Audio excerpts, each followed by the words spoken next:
Paradigm People, welcome into Paradigm Lifestyle Podcast powered by Paradigm Fitness Indonesia. It's your future. With me Francis 207 And Eric Liman. Dan seru banget kita udah langsung kedatangan Ready Transformation winner. Ini coachnya langsung kita datangkan, Coach Gaida. Halo, Gaida. congratulations. Terima kasih. Congratulations. Terima kasih Koko. Telah menjadi coach yang memberikan guide sama member hingga berhasil, ya kan? Skill Betul, development. skill development kemarin tuh dimenangkan sama Grace Hartanto.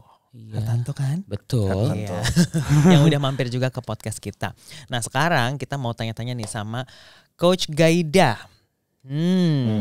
Kan kemarin kan Grace udah curhat tuh. Di Betul. podcast ini kan. Coach Gaida tuh gini gitu Iya. kan. Kita mau cross check nih, apakah betul fitnah-fitnah yang telah disampaikan oleh Grace Hartanto. Luar biasa. Kenapa sih Coach Gaida tuh pengen Grace tuh ikutan nih di Ready Transformation terus ngambilnya kategori skill development? Skill development ya. Oke. Sebetulnya aku ketemu Grace itu pada saat Rani minta cover. Gitu Oke. kan. Karena dia sebagai manajemen kan sibuk kan. Jadi minta cover. Terus ketemu, kita ngobrol dan aku tanya, goalsnya apa sih Kak? Dia kan mau nikah kan. Terus aku tahu kalau nikah, apalagi dia cerita kayak pakai dress, harus yang lengannya kelihatan, itu harus dibikin toning sebetulnya. Awalnya dari situ dulu. Terus karena memang basic fisiknya udah kuat, kedua koordinasinya bagus, cardiovascular endurance-nya juga kuat banget. Jadi aku rasa ini kalau cuman dibikin Ready Transformation yang physical itu kurang. Karena kan 10 physical skill itu ada banyak yang bisa diolah.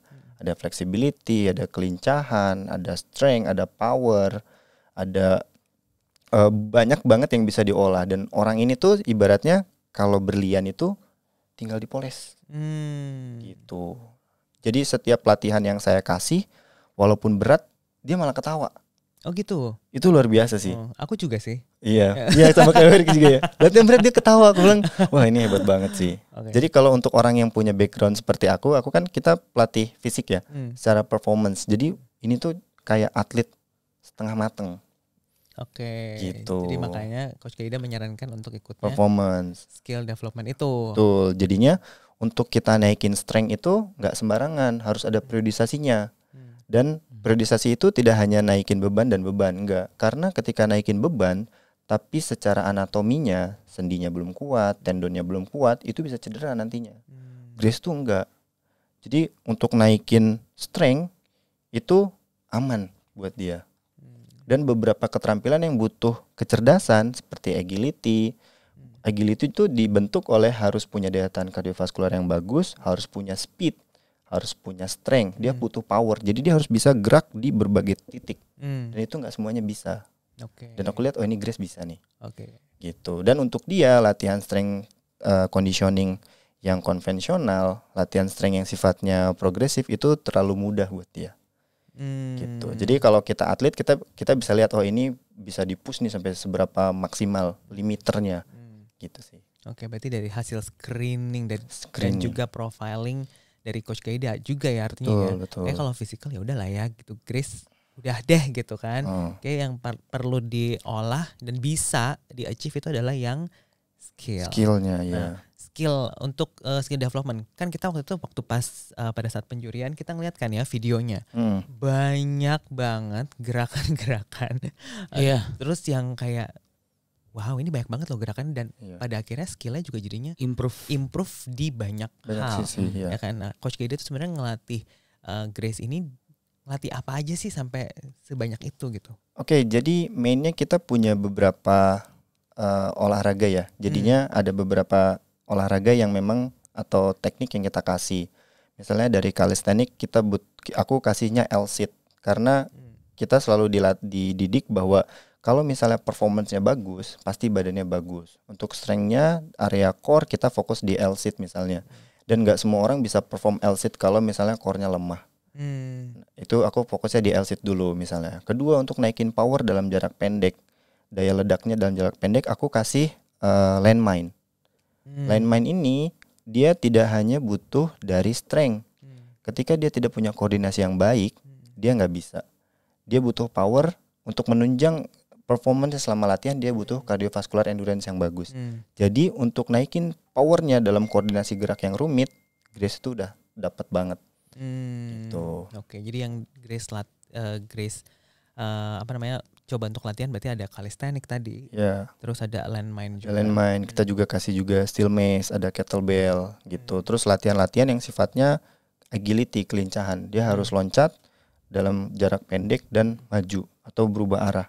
Itu nggak semua orang bisa. Karena tadi aku bilang secara fisiologi mungkin jaringan selnya belum siap untuk menopang energi output yang besar itu. Dan dia harus recharge energi dalam waktu singkat untuk bisa selalu loncat. Kedua, dalam perubahan arah, misalnya tendon dan ligamen itu belum tentu siap. Jadi pada saat kita bergerak, otot kuat. Tapi pada saat ligamennya tidak terlatih, dia tidak punya fleksibilitas yang bagus, mobilitasnya jelek, bisa cedera. Tapi Grace tuh untuk dalam meloncat kesekian, loncat ke depan, maju mundur itu dapat. Oh, lincah. Jadi selain lincah, dia kuat, staminanya bagus, daya ledaknya luar biasa. Wow, meledak-ledak. Meledak-ledak. Dar-der-dor ya. Jadi nggak bisa dikasih latihan cuman strength berat gitu, nggak bisa dia. Berarti ini ya tipe-tipe Wonder Woman. istri idaman. Luar biasa, Masya Allah, tabarakallah. Meledak-ledak, lincah, kuat, tahan banting. Enggak sih, itu tambahan gue doang. Oke, nah terus tadi tuh programnya nih, tadi kalau kita dengar ada calisthenics, terus ada kettlebell juga ya. Ya, ada landmine juga. Ada landmine juga. Nah ini kan kayak programnya bisa dibilang kan unik-unik kan ya. Nah cuma ada di Paradigm Fitness Indonesia. Thank you. You're most welcome. Ya kan? Karena aku banyak training di beberapa gym ya. Jadi aku salah satu bagian dari IFA Generation dan aku training di beberapa gym. Jadi kenapa salah satu alasan aku kerja di Paradigm, ini visi aku 10 tahun waktu aku mulai kuliah. Kayaknya gym biasa itu tidak representatif untuk melatih performance-nya manusia. Karena kita masih stuck di era bodybuilding. Oke. Dan JJ itu menjawab dari dia membangun Paradigm. Dan ini untuk mengukur satu kemampuan manusia udah komplit banget. Wow, oke. Dan ini maksudku bahkan sampai level negara ya, di daerah misalnya. Karena aku pernah ikut beberapa latihan di level Porda misalnya. Itu belum menjawab. Jadi strength training mereka masih terbatas hanya di gym yang sifatnya untuk membangun otot aja. Hanya memikirkan estetiknya aja. Padahal atletnya butuh tadi performance. Jadi gym mereka itu tidak representatif. Karena aku datang ke setiap gym, aku beri training, kadang trainernya juga bingung. Karena latihan-latihan yang kita kasih itu sebenarnya latihan-latihan performance. Dan latihan performance itu kalau badannya sudah siap untuk melakukan tadi setiap gerakan yang kompleks dan rumit, badan tuh pasti bagus. Amin. Contohnya misalnya atlet-atlet elit seperti Cristiano Ronaldo, terus atlet-atlet fighting misalnya kayak Khabib Nurmagomedov, itu kan mereka performance-nya luar biasa, badan pasti akan bagus dengan otomatis. Gitu. Jadi cuma ada di Paradigm sih sebetulnya. It's your future.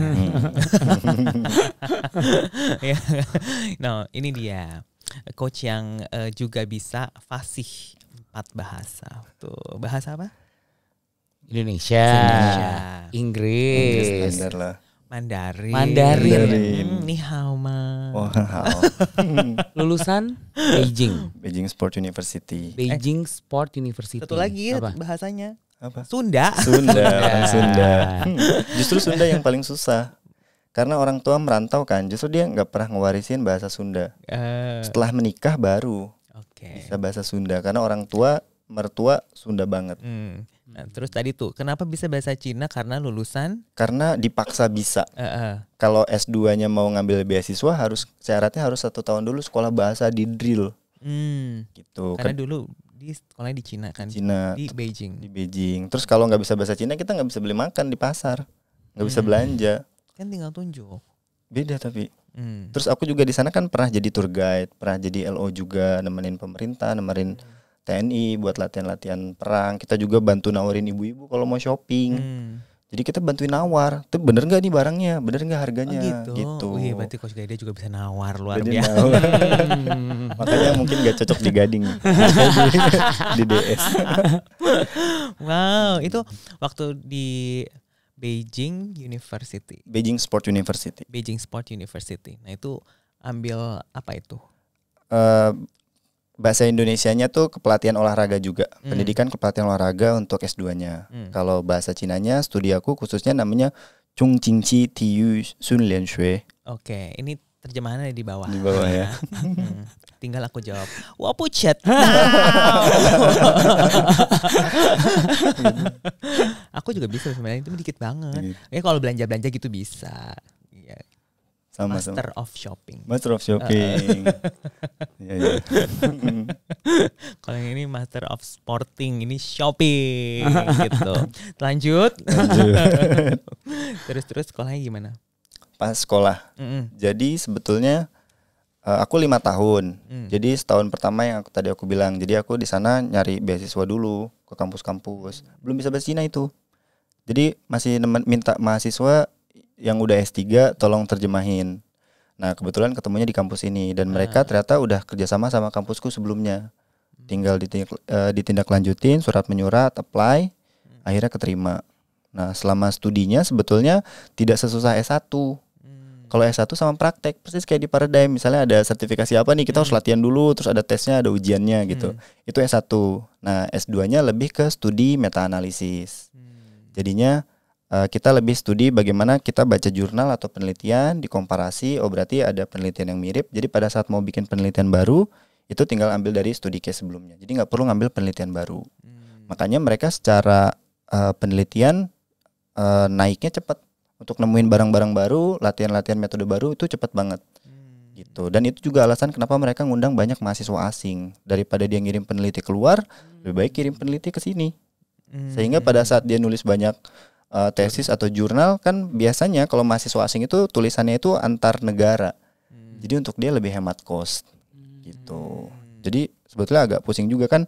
Dulu saya nggak pakai kacamata nih, setelah ke Cina jadi pakai kacamata karena tugasnya pakai bahasa Cina dan sekian puluh ribu karakter harus tulisannya gitu. Wow. Itu sih ceritanya. Luar biasa loh. Berarti sekarang fasih banget ya. Fasih udah agak lupa soalnya teman ngobrolnya cuma Wilman. Oh, Jadi kita iya. ngobrol itu sebetulnya memang buat review, kalau enggak beneran blank. Karena ada beberapa klien yang bahasa Cina itu juga kadang aku agak lupa ya ngomongnya gitu. Makanya kalau untuk klien yang orang-orang Tiongkok asli itu biasanya Wilman yang handle. Aku cuman ngelatih satu orang. Gitu sih. Wow, Biar nggak lupa. Luar biasa ya. Bahasanya. Kalau Coach Gaida sendiri nih as a coach, udah berapa lama di Paradigm? Mau 2 tahun kayaknya. Mau 2 tahun ya. Tahun. Kira-kira nih, gimana sih kesannya? Kerja di Paradigm. Betul. Luar biasa. Karena kita Jangan nangis loh. Oh iya. Aku pernah kerja di beberapa tempat ya. Di klub kecil. Aku pernah jadi guru juga. Seriusan? Pernah. Guru apa? Guru olahraga. Guru olahraga. Tapi di sekolah yang aneh-aneh. Jadinya ada yang sekolah semi militer, ada sekolah Islam banget, ada sekolah swasta yang agak amburadul. Dan aku rasa bekerja sebagai coach ya di Paradigm itu, kita benar-benar di-push untuk menunjukkan kemampuannya semaksimal mungkin. Jadi kan kalau aku secara moral punya tanggung jawab sebagai pendidik, karena memang dari aku kuliah memang gelar kita kan pendidikan. Jadi istilahnya ngelatih itu adalah tanggung jawab moral sebetulnya. Bener nggak dia mau invest ke kita dengan harga sekian, dengan latihan sekian itu bener nggak ada hasilnya. Karena yang dididik itu dan yang dilatih itu tidak hanya sekedar fisik, tapi sampai ke habit. Gitu. Dan kedua, ketika kerja di Paradigm, kita tuh benar-benar dimaksimalin. Oh ini orangnya memang bisa ini nih. Kita dibukain jalan. Kayak aku misalnya sama JJ, tiba-tiba JJ bisa bikin workshop buat aku untuk kickboxing. Itu luar biasa. Ini tuh istilahnya kickboxing atau Muay Thai itu studi yang kayaknya harus udah aku kubur nih. Tapi JJ masih bisa lihat, oh ini kemampuan saya di sini. Ditingkatinnya di situ lagi. Gitu. Wow. Jadi karena aku juga pernah kerja selain jadi guru, pernah kerja di beberapa gym. Mereka hanya sekedar nganggap oh ya udah kerja sekedar kerja, ngajar sekedar ngajar. Di sini enggak. Kita tuh ngerasa kayak kita tuh superstarnya. Gitu sih. Aku yang mau nangis. Iya kan. Keren gak tuh coachnya Paradigm ya Keren. kan? Paradigmnya keren, orang-orangnya keren. Jadinya aku pernah baca orang yang punya energi yang sama, kita itu dikumpulin di tempat yang sama gitu. Jadinya memang aku pernah sering ngobrol sama Ko Fran sama Ko Arik di luar. Dibilang, ya nih kita sibuk banget segala macam eventnya. Tapi ternyata itu terjadi gitu loh. yang paling deket kan di Age Club kan. Iya. Itu kataku, wah ini gila sih, ini luar biasa sih. Amin. Itu sih menurutku gitu. Jadi ada banyak hal yang mungkin tidak terjadi di luar, tapi di Paradigm karena orang-orang yang memang capable, kompeten dan high energy, jadi mereka bisa make it happen. Gitu menurutku. Amin. Coba kalau misalnya di sini untuk semua yang nonton yang mungkin lagi dengerin podcast ini, terus pengen latihan sama Coach Gaida, ya kan? Mereka harus ngapain sih? Oke, pertama niat. Ya, kedua harus tidur cukup, makan bergizi. Itu basicnya dari kita. Ya, karena banyak yang punya uang tapi nggak punya niat. Beli sesi nggak pernah latihan, kita follow up sibuk. Tapi kalau dilihat orang di Paradigm tuh nggak ada yang nggak sibuk. Coachnya, orang di belakang layarnya, klien-kliennya tuh orang-orang yang luar biasa. Tapi mereka selalu nyempetin karena itu adalah investasi dan prioritas untuk badan sendiri gitu loh. Gitu. Saran aku sih itu sih. Ya, harus make a time ya. Make a time dan tidur. Konsisten Dan tidur. Enak latihan sama Coach Gaida disuruh tidur. Makan. Tidur makan. Gizi, ya benar. Karena beberapa teman-teman itu miskonsepsi bahwa diet atau performance itu nggak makan. Justru kalau kita pelajarin di sport performance itu sebelum latihan makan dulu. Gimana caranya kita bisa kuat ngangkat bench press 100 kilo kita nggak makan 3 jam sebelumnya. Itu pasti lemes banget. Gitu. Tapi makanan apakah itu? Betul. Ya kan, balik lagi. Ini jangan salah lagi nih. Ntar pas denger ini, nggak apa-apa gue suruh makan gitu. Nasi Makan apa Padang. dulu? Ya kan, nasi Padang, santan semua. Dimakan. Rendang sebaskom. Waduh. Baiklah, thank you so much Terima Coach kasih. Gaida. Luar Udah biasa. mampir ya. Congratulations juga sekali lagi. Terima kasih banyak. Sukses terus. Seru banget. Aku terharu waktu lihat Grace tuh kayak aduh ternyata aku dihargain segininya gitu loh. Dihargain dong. Maksudnya itu buat aku sangat sentimental sih. Oke, terharu ya. Ternyata aku belajar sekian tahun, aku studi, aku ikut pertandingan dan aku terapin sama Grace dan dia berhasil tuh kayak oh ini ternyata hasil saya belajar sekian tahun ke belakang tuh ini loh. Gitu. Karena Coach Gaida menang jadi winner coach. Jadi hari Senin harga naik. Itu bener. Itu no kaleng-kaleng loh Coach Paradigm itu. Hari Senin harga naik, buruan join sekarang. Nah, buat Terima Paradigm kasih. people, thank you so much for watching and listening. Kalau misalnya ada pertanyaan, very welcome buat komen kita di bawah. Dan please follow our social media, ada di banyak platform, ada di Instagram, ada di Facebook, ada di LinkedIn, ada di TikTok dan di YouTube pastinya. Dan kita ketemu lagi in the next episode of Paradigm Lifestyle Podcast powered by Paradigm Fitness Indonesia. It's your future.